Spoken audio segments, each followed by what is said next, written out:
damn about a hater when I feel like it. Not today, not today, not today, not tomorrow. Get out my way, please, I'm tryna get paid.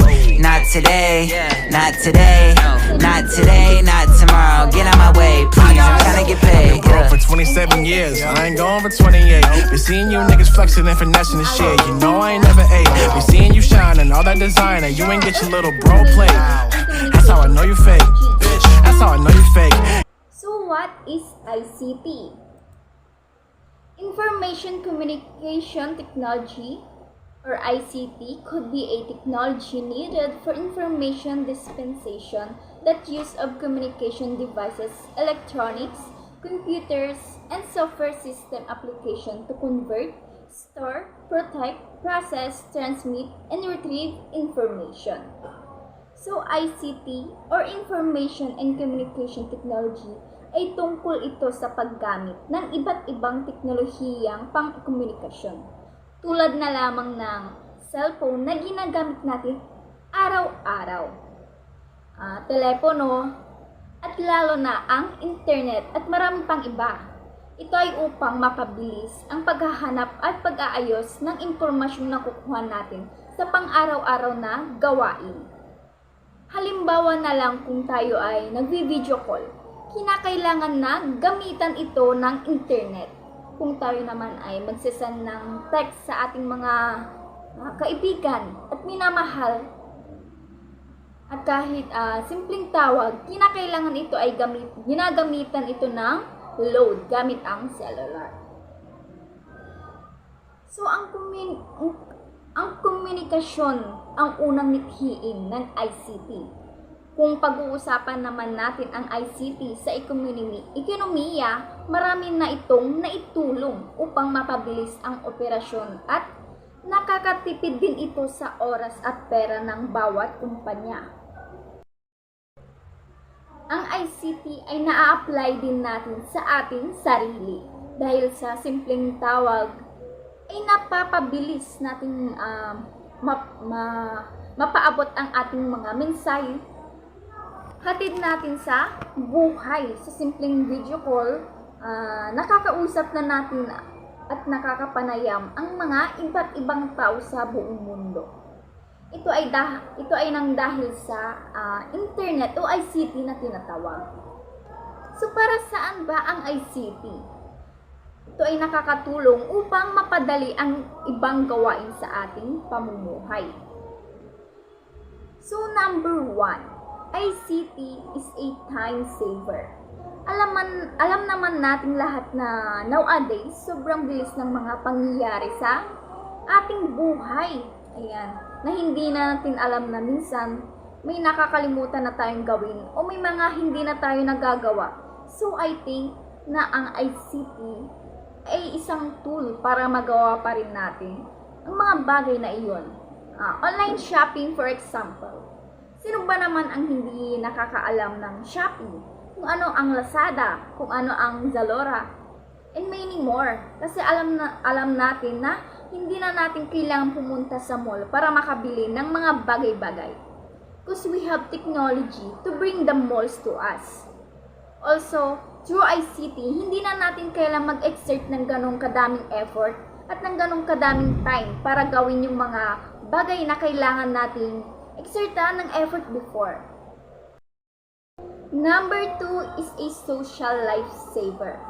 Sa buhay natin, hindi natin maiiwasan na may malayo sa ating physically, na hindi natin mapupuntahan basta-basta para makausap, and through the use of social media, which is a form of ICT. Pwede na nating sabihin sa kanila yung gusto nating sabihin. Take this situation for example, ayan, yung mga sulat kamay, ayan. Pero dati yon. Kasi ngayon, may ICT na tayo. Hindi na natin kailangan magpakahirap para makausap yung mga mahal natin sa buhay na malayo sa atin. Ayan. So number 3, ICT is a grade saver. Sa school, ang dami nating projects, ang dami nating assignments, and hindi naman tayo perfecto. Hindi lahat ng bagay ay alam natin. And that's why we have Google. We have internet by our sides para ibigay natin yung mga sagot sa mga tanong ng mga teachers natin na minsan hindi natin masagot. And ang Google at Internet na produce through ICT. Alam ko na hindi madali ang kinakaharap ng bawat estudyante at hindi yun nakabase sa grade level mo. But always remember na grades don't define you as a person. Meron tayong ICT to help us get high grades, pero ang mataas na grades ay hindi papantay sa mabuting kalooban. Kaya tandaan, character over intelligence. But again, ICT is a great saver kasi naranasan ko at alam ko na naranasan nyo na din na masalba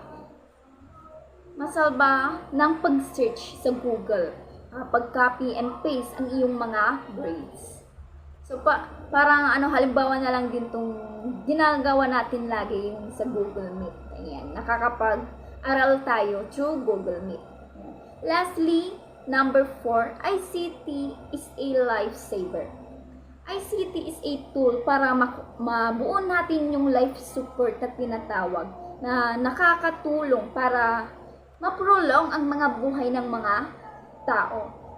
Also, ICT did and will continue to save lives of many people. Yun yung apat na things na sa tingin ko na itutulong ng ICT sa buhay natin. Pero alalahanin na all good things come with big responsibilities. Kaya kahit ganun yung natutulong ng ICT sa atin, dapat alam natin na may responsibility yun. ICT was made to serve to its purpose. At yung purpose na yun ay para makatulong sa iba. So let's not use ICT to spread hate, to spread violence, to spread negativity. ICT should be a tool to help others. So let's use ICT to spread positivity and create a world free from negativity. So next, ICT. So let's define the word information, communication, and technology. So first, information. Information states to the information obtained from reading, investigation, study, or analysis. It helps us to meet our daily tasks and deciding. These tools transmit information are telephone, television, and radio. As an example, scientists can detect the formation of a tsunami using the news technology and warn the public to avoid disaster within the affected areas. So, information. Isang malaking bahagi ng ating buhay ang paggamit ng iba't ibang pinagkukuhanan ng mga impormasyon. Like dyaryo, magazine, radyo, telebisyon, pelikula, at lalo na ang internet.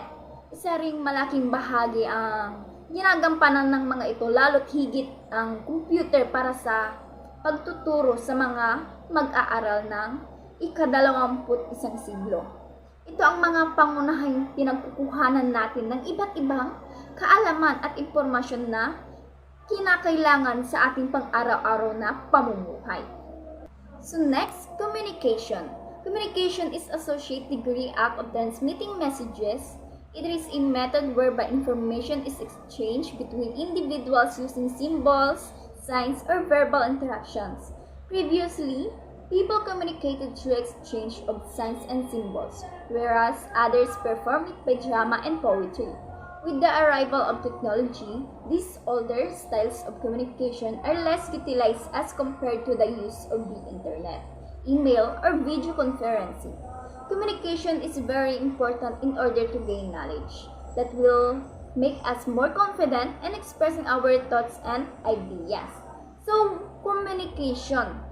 To communicate with others. Ayan. Sobrang importante ng communication kasi it means for us to exchange ideas, information, express ourselves, and reach other people. Alam mo ba na as followers of Christ, there are two vital communication lives na we have to keep open. Ayan.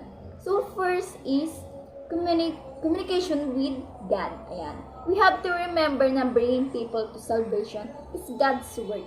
At tayo ang gagamitin niya to make that happen. Kaya we have to follow His instructions. Pero paano nga ba? So, of course, we pray. Sobrang basic and sobrang obvious. Pero madalas yung basic yung nakakalimutan. Through prayer, we're able to present our request to God and ask Him for wisdom and strength. At syempre, we have to read Bible so that we will know kung ano ba yung instructions na we have to follow. So second is communication and friendship. Para kumustahin natin sila from time to time. And lastly, technology. Technology is important in communication that deals with the employment of knowledge domain, experiences and resources to make processes and products that fulfill human desires. Merriam-Webster dictionary defines associate degree invention technology are a few things invented like a device, gadget, or process originated after study and experiment, a product of the imagination. While innovation technology, a brand new idea, method, or device that was introduction of something new like room computer to laptop computer. So technology refers to the practical application of scientific knowledge for a purpose. And the word technology is derived from two Greek words. First is techne, means art of craft, and logia means related to study.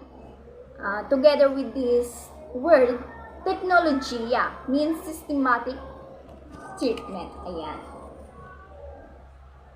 So, ang technology ay ang pagsulong at paglapat ng mga kasangkapan, makina, kagamitan, at proseso upang tumulong sa mga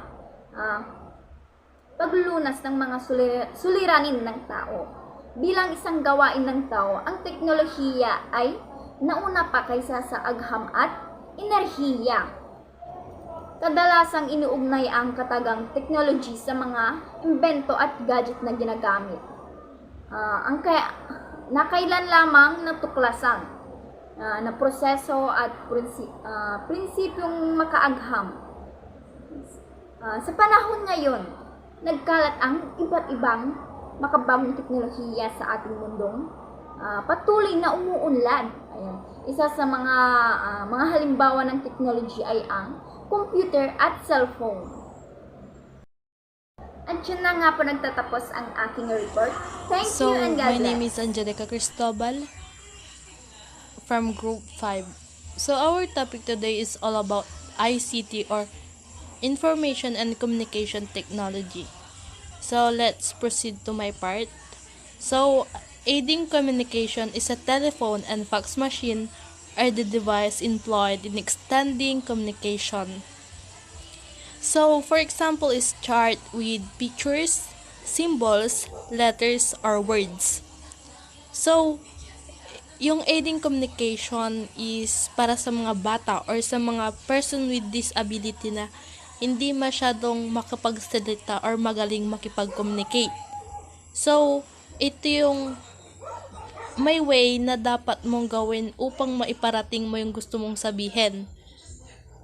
So, by doing or by showing a pictures, symbols, letters, or words, or sa mga gestures mo. Sa pamamagitan ng aiding communication is ma-functional yung communication skill nila. Yung AAC users or augmentative and alternative communications encountered difficulty communicating via speech due to cognitive and or acquired disabilities. Pero ano naman natin yan. So yun nga, sa pakikipag-communicate sila pag-show ng mga pictures para mas maintindihan nila or sa mga gestures mo, doon mo may papaliwanag yung mga gusto mong sabihin. So, sa tulong ng aiding communication, sinabi ko na nga, mafa-functionalize or ma-functional yung communication skills nila. So, let's proceed to spreading communications. So, it is used to broadcast informations like news or weather report effectively, especially radio, television, satellite, and the World Wide Web are powerful tools which will be used. So, spreading communication, ito yung communication na madaling ma-spread. For example, sa mga news, if binalita sa radio or sa television nga, yung mga data collection na nakuha or nangalap nila is ma-spread na ng ilang minuto or agad-agad nang magkakaroon tayo ng access of informations. So, let's go to technology timeline. The first one in 3500 BC, the Sumerians developed cuneiform writing, or also known as proto-writing. So, cuneiform is a oldest form of writing known as meaning or means ledge shape because people wrote it using a red stylus cut to make a wedge shape mark on a clay tablet. So, ito rin yung active use from the early Bronze Age until the beginning of Common Era. So, na-develop ito ng mga ancient Sumerians of Mesopotamia, also known as Iraq. So, for example, dito is yung astronomical text from CE 75. So, yung importance ng cuneiforms or proto-writing is provides information about ancient Sumerians' history and the history of humanity as a whole. So, kung hindi na-develop ng mga Sumerians tong cuneiforms, hindi natin malalaman or hindi tayo makakakuha ng information about sa history nila or hindi malalaman ng iba't ibang pamumuhay o kung ano mang meron na pamumuhay sila dati. So, let's proceed. In 1500 BC, the Phoenicians developed the alphabet. So, dito na na-develop yung alphabet which is known as a abjad. Consisted of 22 symbols, simple enough for ordinary traders to learn and draw. And let's proceed to in 1454 BC, the first printing began with the creation of the printing machines. So, dito na nagsisimula or mga na-develop yung mga printing machine, ganon. It's originated in China. Dito nag-umpisa yung mga printing machine or printing process making. So, in 105 BC, Shan Lum of China invented paper. So, dito na na-discover or na-invent yung paper. So, Chai Lum is a court officials of Eastern Han Dynasty. He is traditionally regarded as the inventor of paper and the modern making process. Siya yung parang nag-isip or nag-create ng idea para gumawa ng papel. So, Chai Lum started to initiate the idea of creating a writing medium which is lighter and more practical nga. So, he made sheet of paper from inner bark of bamboo, mulberry trees, rugs, and other like fishing net. Hello everyone, my name is Mariangela P. De Luna from News 12A. So we're gonna tackle about technology timeline. So in 1793, the telegraph line was invented. So the telegraph line or any device or system that allows the transmission of information by coded signal over distance. Next is in 1876, the first telephone was introduced. The first telephone patent was granted to Alexander Graham Bell in 1876. So Alexander is the one who founded it. So next is in 1925, television was made known to public. Television or TV, the electronic delivery of moving images and sound from a source to a receiver. Television is now delivered in a variety of ways over the air by terrestrial radio waves. Traditional 35 video. Next is in 1941, the computer was created. The history of computers goes back over 200 years. At first theorized by mathematicians and entrepreneurs, during the 19th century, mechanical calculating machines were designed and built to solve increasingly complex number crunching challenges. Good day, everyone. I'm Maria Angela Fernandez, and I'm here for you to discuss the technology timeline. So first, in 1958, the photocopier machine was introduced. So, the photocopier or the Xerox machine is a machine that makes copies of documents and other visual images onto paper or plastic film. So, ito daw pong photocopier, isa siyang machine na ginagamitan po natin ng paper or the plastic film in order for us to make copies of documents or other visual images. So, si Chester Carson po is na-invent niya po itong Xerox 914 copier noong September 16, 1959. So, example po ng use ng photocopier is sa business, sa education, and also sa government sectors. So, ginagamitan po or gumagamit po yung mga business, education, or yung government sectors po ng photocopier in order to make a copies of documents. So, next, in 1963, the communication satellite was introduced. So, sa common communication satellite naman po is an artificial satellite that relies and amplifies radio telecommunication signals. So, dito naman po sa communication satellite, ito po yung source ng ating signals. So, communication satellite used for television, radio, internet, and many more.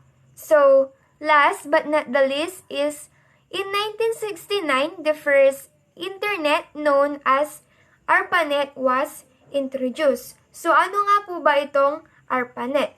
So, ARPANET stands for Advanced Research Projects Agency Network, or the ARPANET, was the first wide area packet switch network with distribute control and one of the first networks to implement the TCP and IP protocol suite.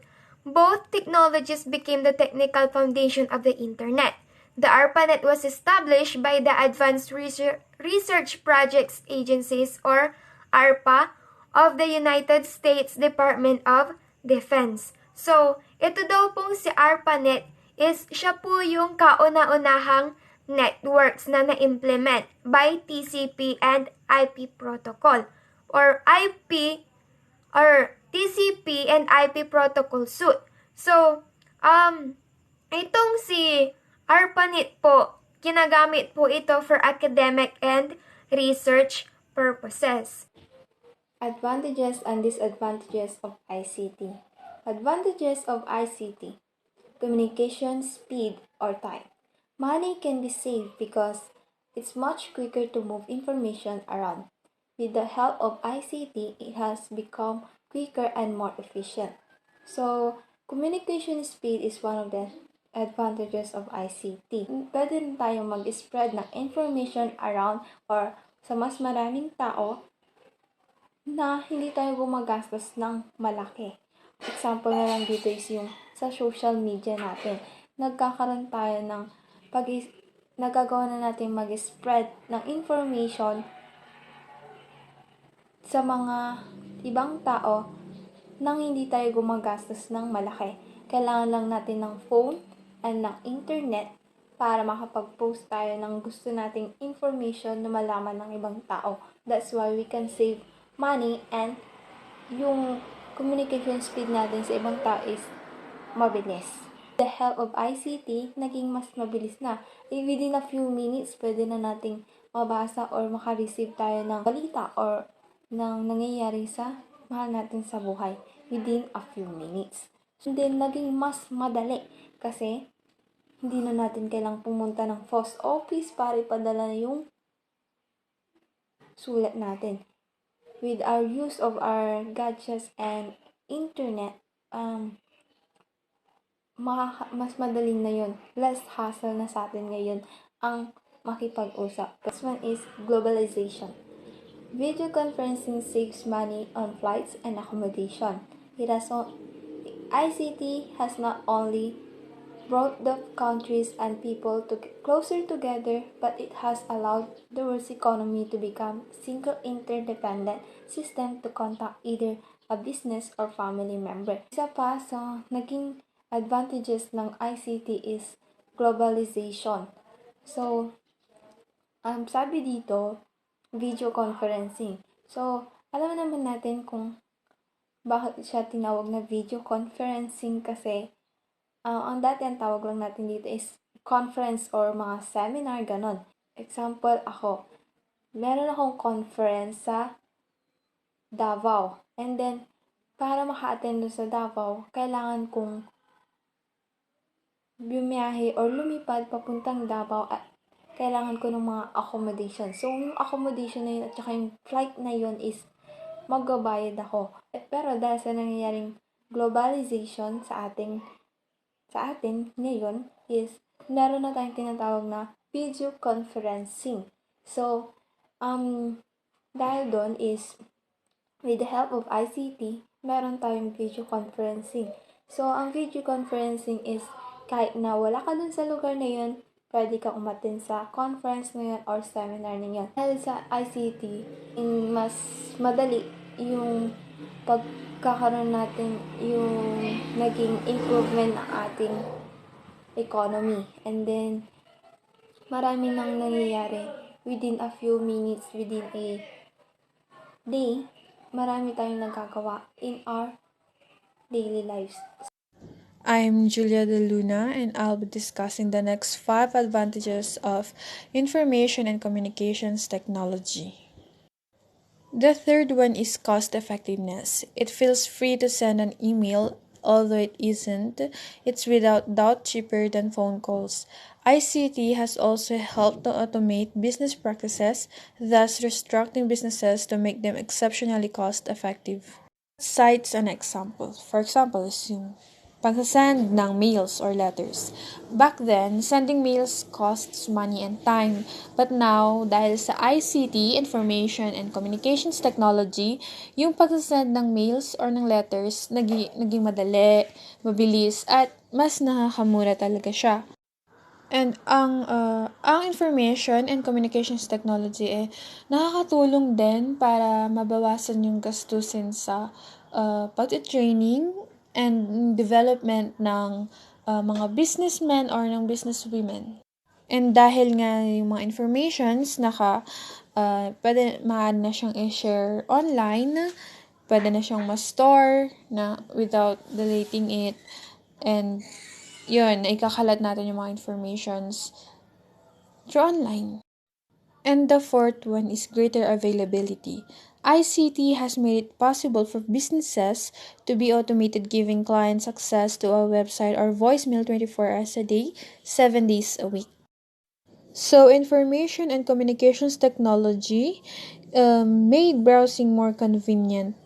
nasan ka man, ano man ang oras, mapapadali natin kung yung pagbabrowse ng iba't ibang businesses. One example is regarding sa business ng mga restaurants, which is nag-i-inquire tayo if they are hiring or if they are open, or if we want to know the details about that business.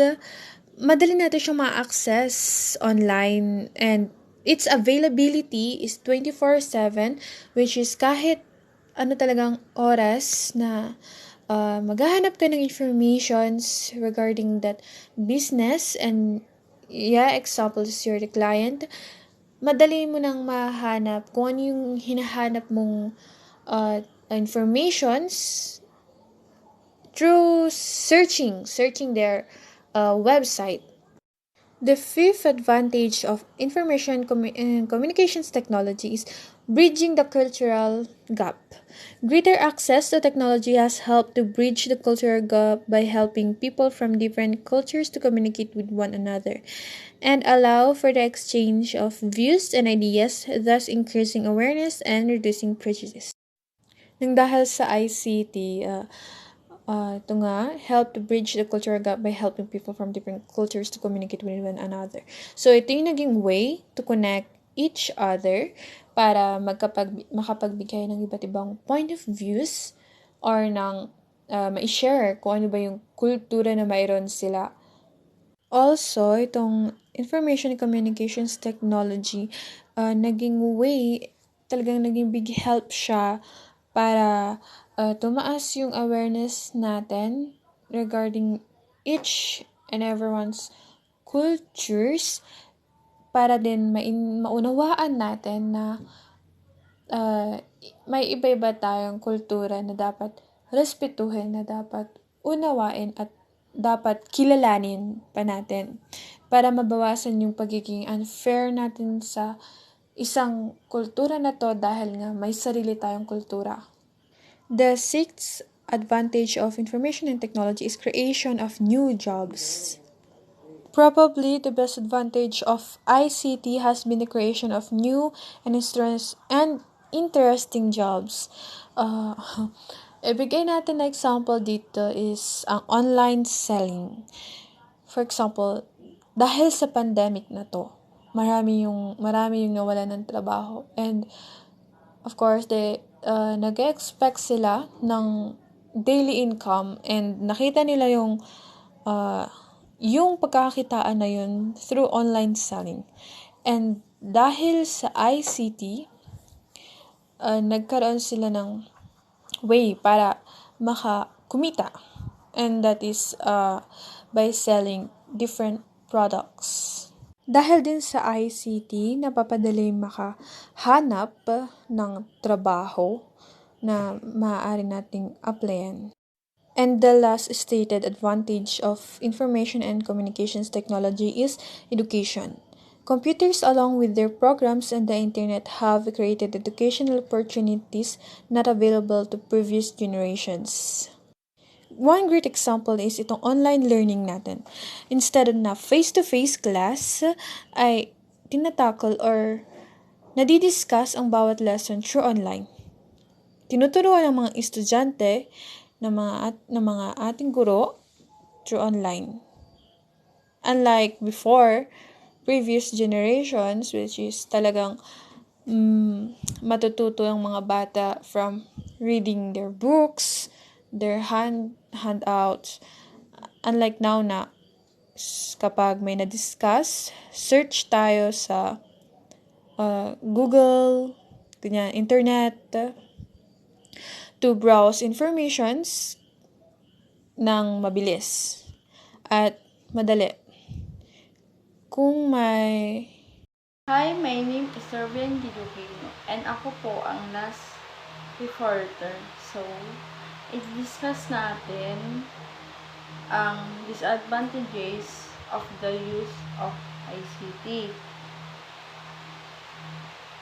Number 1, we have cost. So, what is cost?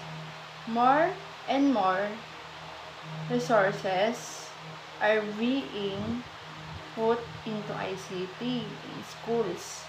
The cost of laptops, wireless, broadband, projectors, for example, contribute a large percentage of the school's budget.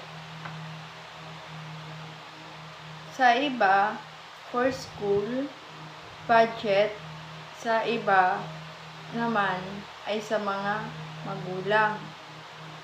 Siyempre, this pandemic, madaming may kailangan ng laptops, lalo na ang mga college students. Pero, hindi nila ito afford dahil sa in-demand ito sa ating market ay mas mahal ang presyo nito. So, we have number 2. We have misuse of ICT. Instead of using their laptops or tablets for their studies and online tests, more often than not, students stray away and visit social networking sites like Facebook or Twitter. Students would be to focus on playing games or visiting social networking sites, resulting to lower academic grades and pagkakamali ng ibang student sa paggamit ng ICT ay imbes na mag-aral sila gamit ang laptops or tablets, mas gusto nilang tumambay sa Facebook, Twitter, YouTube, or TikTok, or maglaro ng mga online games na nagresulta ito sa kanilang grades na pagbaba. We have number 3. School books plus laptop, school bags plus laptop. Each student who owns a laptop with heavy textbooks, notes, and homework is quite a burden to the students. But schools are becoming more dependent on e-learning, learning on the internet, but textbooks are mostly print publication, hence the weight of this laptop. Textbook and homework may bear consequences in the near future. So, yun nga. In my part, medyo maproblema nga kasi nga yung laptop ko is malaki. Dahil hindi naman pwede na ilagay ang laptop sa school bag dahil pwede itong masira. May ibang bags na dapat ang laptop at medyo hassle rin ito dalhin pag may face-to-face dahil nga malaki ito. So, yung pang-last is digital divide. So, what is digital divide? natural consequence of advancements in ICT, discrepancy in people's access and skills related to ICT factors, geographical location, economy, income, age, education, race, and government support, among others. Pag sinabi natin na digital divide is a group of people pagdating natin sa information